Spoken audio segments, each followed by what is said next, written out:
மறைந்த முன்னாள் முதலமைச்சர் ஜெயலலிதாவின் நினைவிடத்தில் அதிமுக தொண்டர்கள் மற்றும் பொதுமக்கள் இன்றும் அமைதியான முறையில் அஞ்சலி செலுத்தி வருகின்றனர். இதுகுறித்த நேரடி தகவல்களை தருகிறார் அங்குள்ள எமது செய்தியாளர் லோகநாதன். லோகநாதன், சொல்லுங்க, நினைவிடத்தின் அருகில் சென்று அஞ்சலி செலுத்த பொதுமக்கள் அனுமதிக்கப்படுகிறார்களா? கட்டாயம் என்று சொல்லலாம்.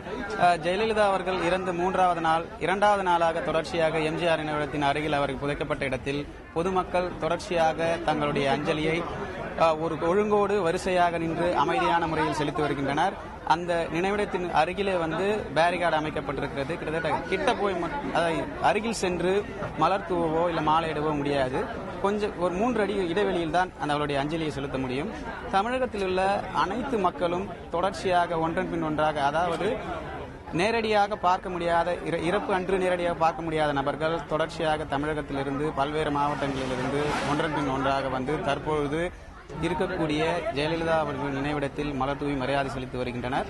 தமிழகத்தில் மட்டுமல்லாமல் வெளிமாநிலங்களில் இருக்கக்கூடிய அதிமுகவுடைய தொண்டர்களும் மற்றும் பொதுமக்களும் தொடர்ச்சியாக இங்கே அவர்களுடைய நினைவிடத்தில் மலர் வளையம் வைத்தும் மலர் தூவியும் தங்களுடைய அஞ்சலியை செலுத்தி வருகின்றனர். அது மட்டுமல்லாமல் மொட்டையடித்தும் தங்களுடைய அஞ்சலியை செலுத்தி வருகின்றனர்.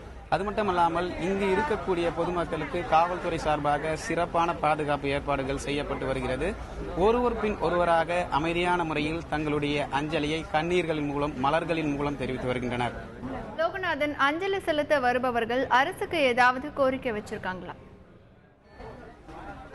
கட்டாயம் என்று சொல்லலாம். அவர்களுடைய கோரிக்கை, அவர்கள் அந்த இடத்தில் புதைக்கப்பட்ட இடத்தில் நினைவு தூண் அல்லது நினைவு மண்டபம் போன்றவை கட்ட வேண்டும் என்று தங்களுடைய கோரிக்கைகளை முன்வைத்திருக்கின்றனர். தங்களுடைய நீங்காத, தங்களுடைய மனதில் இருக்கக்கூடிய ஒரு மறைந்த தலைவர் இவருக்கு ஈடு இணை யாரும் இல்லை என்றும் அவருடைய நினைவு பகுதியை ஒரு மண்டபமாக எழுப்ப வேண்டும் அல்லது நினைவு தூணாக எழுப்ப வேண்டும் என்று பல்வேறு கோரிக்கைகளை பொதுமக்கள் முன்வைக்கின்றனர். இதனைத் தொடர்ந்து இந்த பகுதியில் வரக்கூடிய பொதுமக்களுக்கு மருத்துவ ஏற்பாடுகளும் செய்யப்பட்டிருக்கிறது. இலவசமாக உணவு மற்றும் குடிநீர் போன்றவற்றை அளிப்பதை நாம் நேரடியாக பார்க்க முடியும். தற்பொழுது அதிமுகவுடைய ஒரு பகுதி உறுப்பினர் ஒருத்தர் நம்முடைய இருக்கிறார். சார், சொல்லுங்க, உங்களுடைய எதிர்பார்ப்பு என்ன? தற்பொழுது முதல்வர் அவர்கள் இங்கே அடக்கம் செய்யப்பட்டிருக்கிறார்கள். அவருடைய நினைவிடம் இருக்கிறது. அந்த நினைவிடத்தை என்ன செய்ய வேண்டும் என்று நீங்க எதிர்பார்க்கிறீங்க? சொல்லுங்க.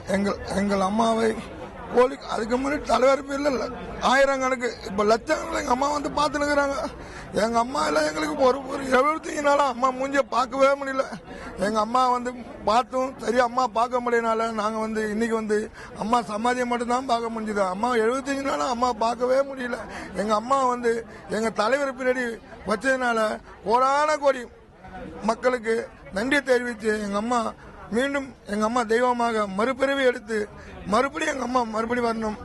இந்த இடங்கள்ல என்ன செய்யணும்? இப்ப தற்சமயம் அவர் இந்த இடம் செய்யப்பட்டிருக்காரு. இந்த இடத்துல என்ன செய்யணும் நீங்க நினைக்கிறீங்க? இந்த இடத்துல பொதுமக்கள் 24 பாக்குற மாதிரி அம்மா பாத்துக்கிற மாதிரி வெளிநாடு லெவல்ல எங்க அம்மாவுக்கு நல்ல புகழாரம் வைத்து பண்ணி அந்த பில்டிங் அந்த மாதிரி நல்லா அழகா கட்டி, வெளிநாட்டில் இருக்கிற மாதிரி ஒரு நல்ல பில்டிங் அழகா கட்டி எங்க அம்மா 24 மணி நேரமும் பாக்குற அளவுக்கு 24 hours பாக்குற அளவுக்கு எங்க அம்மா நாங்க நல்லபடியா வச்சு எங்க அம்மா நல்ல சமாதி, நல்ல தலைவர் ஈக்குவல் சமாதி கட்டி நல்லா எங்க அம்மா பொதுமக்கள் பாக்குற அளவுக்கு வச்சிருக்கணும். எங்க அம்மா மனசுல எப்பயுமே இருக்கும். எங்க மக்கள் மனசுல எங்க அம்மா எப்பயுமே இருப்பாங்க. இன்னும் மத்தவங்க இடத்துல பிறந்து அம்மா போல இன்னொருத்தவங்க வருவாங்க. எங்க வெளிநாடுகளில் இருக்கக்கூடிய நினைவிடம் போன்று ஒரு அனைத்து வேலைப்பாடுகளும், நேர்த்தியான வேலைப்பாடுகளும் கூடிய ஒரு மணிமண்டபமோ அல்லது நினைவு தூணோ எழுப்ப வேண்டும் என்று அதிமுகவினர் கோரிக்கை வைத்துள்ளனர்.